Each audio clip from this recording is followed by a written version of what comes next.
reason than just to kill the sound, kill the noise in the surrounding area. You don't need to plug them in. These are really good ones. When I spoke with them, they compared them to Bose, you know, B-O-S-E, and they're not nearly as expensive as that. They're like, I think they're about half the price. Yeah. I'd have to go ahead and take a look. But one of the things they said that was unique about these headphones is there's a battery in there to help keep them quiet. Yeah. But if you run out of battery power, they still work. Well, I didn't turn the battery on. They're just not noise canceling then.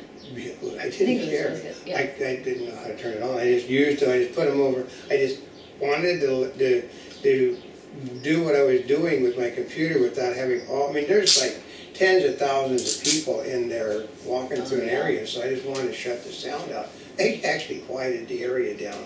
Oh, it does. Well, because if you look at the size of the, I have earphones, lots of earphones, but those are basically the biggest.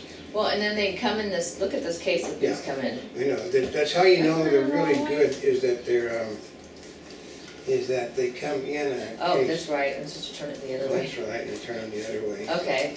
You don't need to see me put it back in here. Yeah. Okay. So we move it. Like we said, I'm still yet to do the review on those. No, because she does. But then some of these things, which we got, some of this stuff, like we picked this up over at. These are little convenient accessory items. Traveling stations. Yeah, they actually with a surge make a difference in life. Which we thought was neat. Yeah, because usually your thing's plugged into it and it's like on the ground and it's dangling. So you just put your cell phone or whatever you're charging right into the top of it. There's an area. Yeah, there's. And then it's grounded and you have multiple. And then there's USBs on the side. It's just something small, something convenient to carry with you, and it's a good deal. But, I know, it says travel charging station. See, this way you could have it at work. Yeah. Or traveling. It makes it kind of convenient. Yeah. This one right here. Which is from Monster, which is actually a really neat piece of equipment when you consider a lot of people have mini plug-ins for USB things now. Well, this is not a USB. This is for micro. It's a super thin micro HDMI. I know, but I still managed to plug it from one of my things into another. Did you really? I haven't opened mine yet. Oh, I did. I plugged it from one into another, so I wasn't supposed to. Well, because I don't have HDMI out on some things, but I have HDMI on some things. So you use the one plug-in to the one thing and a HDMI to the other. It does work. I'm not supposed to do it that way. Well, because not all laptops have HDMI capability. No, they don't. But this one is cool because so this is really small. I mean, it's a mobile phone, HDTV, digital cameras. Oh. Yeah. I bet we can put it on our camera here. Yeah, I'm assuming it will plug into one of the. Yeah, actually, we can plug the camera into the television. Yeah, plug the camera into the TV set. So we could try that. Yeah, that's another one of Monster's innovations. Monster is very big on innovations. And then we have all these little things for juice. Yeah. Because portable power actually tends to be one of the biggest things. Yeah. Whether you have, no matter what your smartphone is, let's just say they are energy hogs. Okay, as I understand, okay, we'll tell you that the batteries for our computers are like guaranteed for 5 or 6 hours. You get an hour and a half, you're lucky. The cameras are basically, the camera battery that's on that big camera back there is rated at 4.5 hours, 2 hours if you're really doing good. This one right here is by a company called Mophie, M-O-P-H-I-E. This is their juice pack. What is unique about this is, it does have there's two USB ports right here, is that you can charge an iPad on here. Yeah. Yeah. So it's not just for smartphones, an iPad. A lot of things at CES were Apple oriented, which is funny since Apple didn't come. So actually right now we could be at the Apple Mac Festival. Macworld if we wanted to be. Macworld is an awful lot smaller than what you thought it would be. I always thought it was bigger than that. We're going to bring this over here. Now, when you're talking about power, there's always something that you need. Now, these are things, I mean, first of all, you always see the big TVs and the laptops and the computers. What we're showing you, these are things that are accessible to make your everyday life a little bit more also, there's convenient. one other thing that is unique about everything you're seeing here. You can actually find these things in stores. Oh, yeah. You can actually get your hands on them, which is a big deal because a lot of things you can't get your hands on. So this one right here is by a company called TechnoCell. Yeah. And they have a power pack too. But what's unique about this one? Lots of cables. I mean, Look at the tiny, it's how small it is. Plus look at all the different connectors you have. I mean, there's a god-awful amount, a lot. You can plug into virtually anything you make out there. I know, that one's... Yeah, so... And look at the clean look on this right here. Yeah, it's small. You can put it with your... and there's your plug. Yeah. Right into the wall. Yep. Just convenient. Get a nice little carrying bag to put the thing in. And quick start guide, basically power pack overviews. It's got one power pack, 10 power tips. You know. Well, you know, these tips are really valuable. Yeah, so, yeah, I know. Because you can use them for all different types of things. I know. I wish the tip was actually come off because I need a tip for one of my chip plug-ins, which I can't get a tip for. So there you go. See. Because the other side, oh, this plugs into here. Yeah, I'm hoping that it plugs one side. You know, will plug into the both sides. So you know. We shall see. And then this one's our. Oh, that's also by TechnoCell. Actually, I like. There's our. You know what? I was a little bit anxious and took it out. I don't even have the name of this on here. I know. I'd have to look at the name. But you know what's cool about this is you can hang this onto your keychains. Yeah. Right? And it's got your dual plug. Actually, we do have a couple of devices that would work with. Well, no, this is for charging. You can charge your cell phone with this. I know, but I mean, easily. I'm looking at other things too. We got a couple of cameras that probably would use it. You could probably use it. And then you have right here a space for a micro SD card. Yeah. So, for example, if you're well, that's how you want to read it. Yeah. If it came from your cell phone, or actually some of these tablets are having micro SD cards. Yeah, so it's a cute little device. So you can store it there, put it in, you can read it, you can store it, you can make this your flash drive. This actually, could you have your backup micro SD card in there? You're not going to break it because it's very solid. Yeah. I won't tell people. Let's put it this way. I saw a person with pistachios. With that? Yeah, with that. Oh. He was doing a pistachio.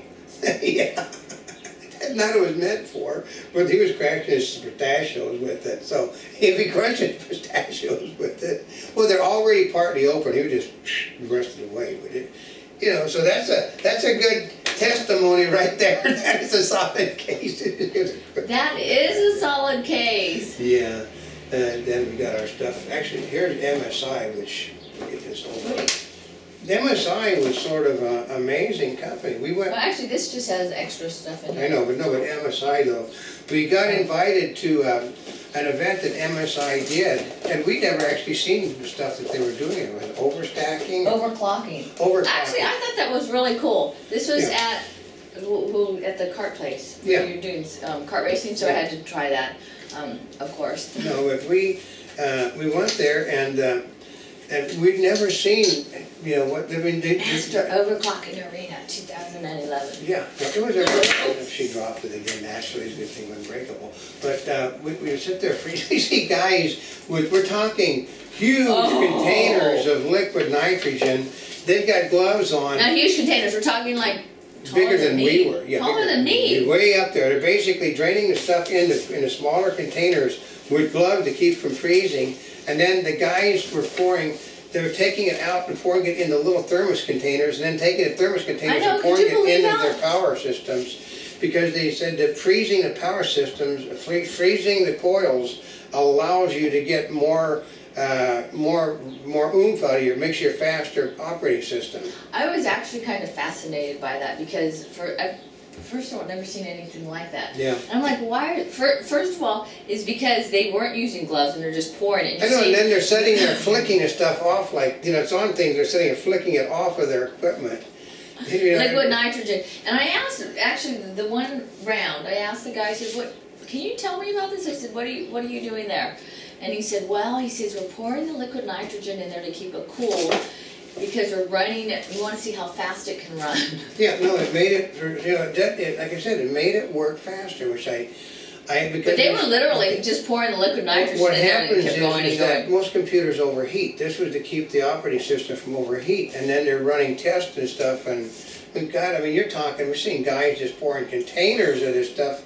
But when they were using, I don't have it right now, but they're basically styrofoam cups with the bottom cut out, put into the coil, where they're doing, some of the other people are a little bit more fancy. They took a welding, they basically heated it all up, then stuck it in a coil into the system, and then it just, then when it cooled down, it was like, basically like you become stuck to the thing, the piece of material. That's what they were using. Those, but no, but it was a unique thing that we saw. Yeah, I was. It's just something like, I'm very glad that we did take them up on the invitation to go over. Well, like I said, she got to drive. I was just sitting there staring at it because it's like I've never seen anything like that no, before. but It's we're like, just why would you do that? We're trying You're to messing stay, up the motherboard. You know, we're trying to stay out of everybody's way. Well, what it is they take everything beyond its abilities. Yeah. That's what the whole thing about is. Without the whole trick is, you have to take it to its extremes without destroying the system. That's the whole trick. How far do you go? And they'll try it. I mean, these guys were going really well, they were there all day. They started at 12 o'clock for the Yeah. opening ceremony and went until 11 o'clock that night. I know. So, I mean, because we had, I think that was the day of the Sony event, wasn't it? So yeah. we They had this whole thing, weaponry and pre-installed software. So they had all the software on there, the drivers, everything. Yeah, and then they had to sit there and tinker with everything. Basically, it was getting more out of a system than a system was designed to do. Here, I'll give you an idea. The CPU is an Intel Core i7-980X processor Extreme Edition. Yeah. Okay. And they messed with everything. I mean, there were so many. I mean, we're talking so many things that they were doing to those computers. And Windows 7 Ultimate 64-bit. I mean, they were tweaking. Yeah, they were tweaking. Yeah, I thought that was really pretty interesting. Yeah, I mean, they did send us a link to all the pictures from. Oh, really? Yeah. Okay, cool. I would like to see that one. So, but it was a unique experience to go there and see that. And then the other thing too is that for years I've been talking about the big problem with consumer electronics industry. Like at least for one day, they should allow the public in. Really the public in. And so we become only the two of the few news people in business that actually became, as they say, CEA tech enthusiast, which is sort of right on my shirt. Well, I actually came over this way. So I mean, see, then on my back, you said there, see on my back. What's it say on there? Are you a first in line, giddy like a schoolgirl, early adopter? So are we? Yeah. Yes. So I was able to get this, and she wasn't, because she was doing interviews. I was doing interviews and never made it over. Never made it over because I didn't. You should have gone there before you left. Oh, well, I didn't know that. I mean, we joined, but we didn't know that we were. We weren't really certain, and that was last day was really a busy day. It was. We didn't intend to stay as long, and we were there until the place closed. We closed the press room out, and then the rest of the stuff was closed out a little while later. We were gone about the same time. We never have enough time. Well, that's one of the things about that show is that there's never enough time to do all the things that you would like to do. It doesn't make any difference. We've tried. You would basically take more people. But, even the big crews, though, basically they're concentrating in certain areas. I mean, like, there's my, you get from the, from Living in Digital Times. I mean, they had like nearly 40 individual companies there, basically trying to show things that, actually a lot of them, we had Walgreens was there.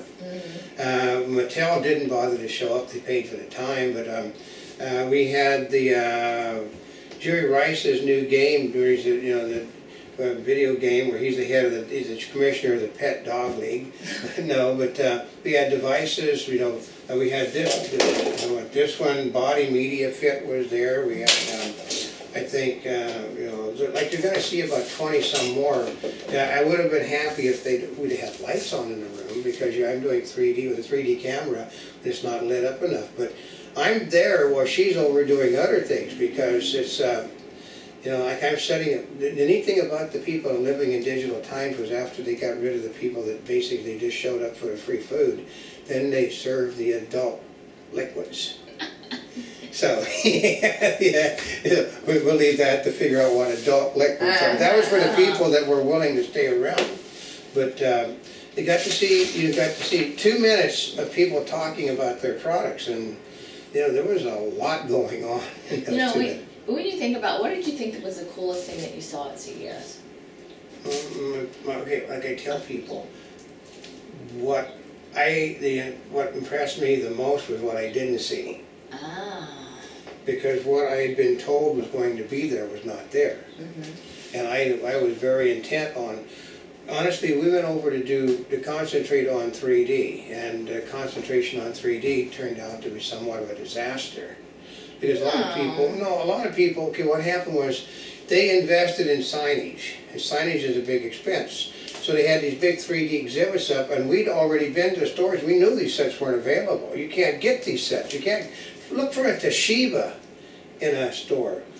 Yeah, that's true. I haven't, and maybe it's just the stores we're going to. Maybe it's more readily available in some other parts of the country.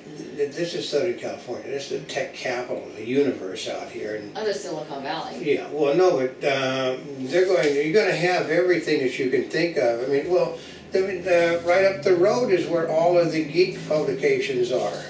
We know that. It's just not more than 20, 30 miles up from us is where everybody is publishing stuff about the industry. And I mean, we'll tell you this, we were promised tablets to go to an event, and there was no tablets.